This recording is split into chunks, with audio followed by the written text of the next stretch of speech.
Praise the Lord. प्रभु का धन्यवाद हो एक बार फिर से आप लोगों के सन्मुख आने के लिए। प्रभु के वचन के साथ में प्रभु ने सहायता की है। मैं एक बार फिर से आपको उत्साहित करता हूं कि प्रभु के मार्ग में चलें और प्रभु की इच्छा को अपने जीवन में पूरा करें। जैसे हम प्रभु के वचन में से देख रहे हैं, आज एक बार फिर प्रभु के वचन में से कुछ बातों पर हम ध्यान करेंगे। और मैं चाहता हूं आज हमारे मनन के लिए हम देखेंगे मत्ती रचित सुसमाचार उसका 6वां अध्याय और पहले कुछ 4 वचनों को हम देखेंगे। वहाँ यूँ लिखा है, सावधान रहो, तुम मनुष्यों को दिखाने के लिए अपने धर्म के काम ना करो, नहीं तो अपने स्वर्गीय पिता से कुछ भी फल ना पाओगे। यहाँ पर एक सावधानी के विषय में लिखा है। फिर आगे यूँ लिखा है, इसलिए जब तू दान करे तो अपने आगे तुरी ना बजवा, जैसा कि कपटी सभाओं और गलियों में करते हैं, ताकि लोग उनकी बड़ाई करें। मैं तुमसे सच कहता हूं, वे अपना प्रतिफल पा चुके। परंतु जब तू दान करे तो जो कुछ तेरा दाहिना हाथ करता है उसे तेरा बायां हाथ ना जानने पाए, ताकि तेरा दान गुप्त रहे, और तब तेरा स्वर्गीय पिता जो गुप्त में देखता है तुझे प्रतिफल देगा।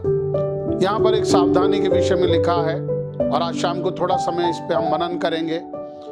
क्या कहता है प्रभु का वचन? ये यीशु मसीह की शिक्षाओं को हम ध्यान कर रहे हैं, यीशु मसीह की आज्ञाओं पर हम थोड़ा सा ध्यान कर रहे हैं, अध्ययन कर रहे हैं। यीशु मसीह ने बहुत ही सिंपल और साधारण रूप से बहुत महत्वपूर्ण जीवन के अध्यायों को हमें सिखाया है, लेसन्स को हमें दिया है। और ये कहता है सावधान रहो। सावधान रहो का मतलब यह है कि कई बार हम अनजाने में ये गलतियां कर बैठते हैं, और इसलिए प्रभु का वचन कहता है सचेत रहो, सावधान रहो, अलर्ट रहो कि तुम मनुष्यों को दिखाने के लिए अपने धर्म के काम ना करो।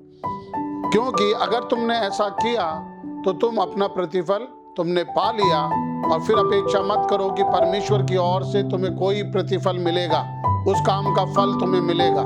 और इसलिए यहाँ पे एक बात को लिया गया है, जब तू दान करता है, जब तू परमेश्वर के नाम से अपने धन को देता है, या अपने समय को देता है, या अपने वरदानों को देता है, कभी भी मनुष्यों के सामने ना करे, मनुष्यों को दिखाने के लिए ना करे।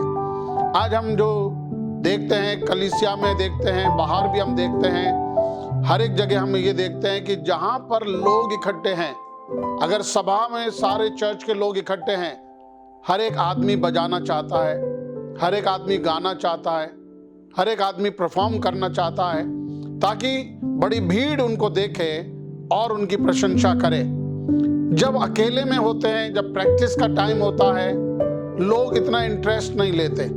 और मैं आज आपसे कहना चाहता हूं, ना सिर्फ धन की बात नहीं कर रहा हूं मैं आपसे, लेकिन मैं आपसे बात कर रहा हूं जीवन के हर क्षेत्र में जो कुछ भी हम परमेश्वर के लिए करते हैं, मनुष्यों की प्रशंसा पाने के लिए ना करें।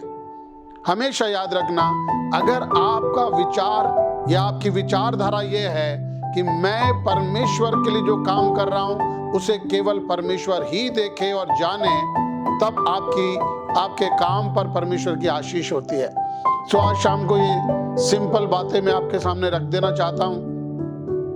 बहुत बार ऐसा देखा गया है कि जब भी आप दान या दशमांश देते हैं, है ना, तो आप पर्सनली जाकर लोगों के हाथ में देना पसंद करते हैं, लोगों को बोल कर देना पसंद करते हैं। लेकिन मैं आपसे कह रहा हूं कि आप अपने दान को गुप्त रखें। मैं जानता हूं कि इतना भी गुप्त हम नहीं रख सकते कि किसी को मालूम ना हो, लेकिन हर एक को मैं क्या अमाउंट दे रहा हूं, मैं किस प्रकार से मैं कलीसिया को मदद करता हूं, हर एक के पास जाके हमें उसका प्रचार करने की जरूरत नहीं है। सो मैंने आपको बोला कि आज शाम को प्रभु क्या कहता है, सावधान रहो।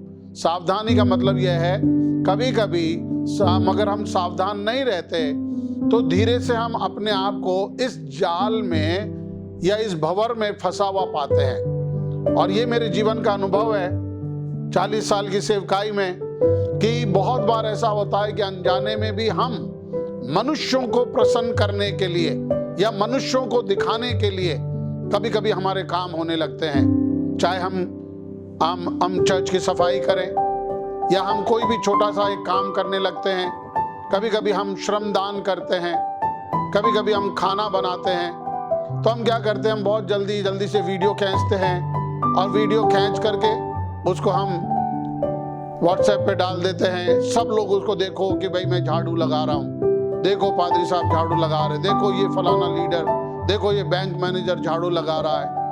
और अनजाने में भी हम क्या करते हैं कि मनुष्यों को दिखाने के लिए हमारे काम हो जाते हैं। और इसलिए मैं बार बार आपसे कहता हूँ, थोड़ा सा इंटरनेट से बचें। हर चीज़, हर काम जो आप कर रहे हैं उसको इंटरनेट पे डालने की ज़रूरत नहीं है। क्यों हम लोगों को दिखाएं कि हम क्या कर रहे हैं। स्पेशली जब आप प्रभु के नाम से कुछ कर रहे हो, प्रभु के नाम से जो भी आप कुछ करते हो उसे परमेश्वर के लिए रहने दो। परमेश्वर आपको गुप्त में देखकर आशीष देगा। आपने जो काम गुप्त में किया, परमेश्वर उसके लिए आपको प्रगट में सबके सामने आशीषित करेगा। सो मैं विश्वास करता हूं ये छोटा सा संदेश आज आपके लिए आशीष का कारण हो सकता है। सावधानी का मतलब चेक करके देखें कि आपके मन में तो ऐसा विचार नहीं है, आपके मन में तो ऐसा नहीं है कि मैं ये कर रहा हूँ, लोग जाने मैंने क्या कर दिया, क्या कर दिया। अगर ऐसा है तो आज शाम को प्रभु के सामने बोलना, प्रभु मुझे माफ कर, मैं इन बातों से बचना चाहता हूँ और भविष्य में मैं कुछ भी दिखाने के लिए नहीं करना चाहता, मनुष्य को प्रसन्न करने के लिए नहीं करना चाहता। मैं विश्वास करता हूँ इस वचन के द्वारा आपने आशीष पाई है। अगर आपने आशीष पाई है तो मेरा रिक्वेस्ट है, अपने फ्रेंड्स एंड रिलेटिव्स के साथ इस वचन को आप शेयर करें और ज़्यादा से ज़्यादा लोगों के संग आप इसको शेयर करें। आप इस वचन को जितना शेयर करेंगे बहुत सारे लोग इससे आशीष पाएंगे। प्रभु आपको आशीष दे। आज शाम को मेरी ये दुआ है कि आप सबके जीवन में प्रभु ऐसा अनुग्रह करे कि आप मनुष्यों को दिखाने के लिए नहीं, केवल परमेश्वर को दिखाने के लिए अपने काम करें। परमेश्वर आपको बहुत आशीष दे। Thank you very much.